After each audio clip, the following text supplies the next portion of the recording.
Saya pemegang IC merah. Adakah saya layak untuk membuat permohonan pinjaman? Tuan-tuan, IC merah, terus terang saya kata orang IC merah susah.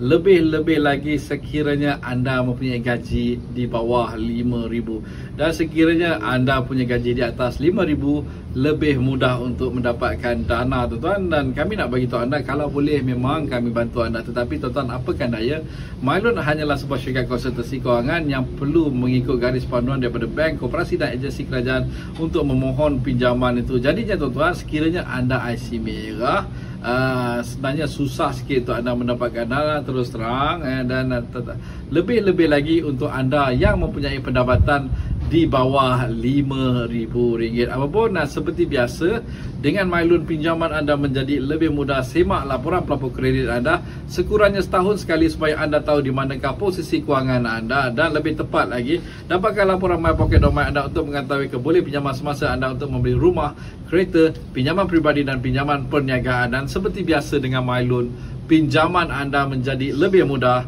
Assalamualaikum, salam sejahtera dan jumpa lagi.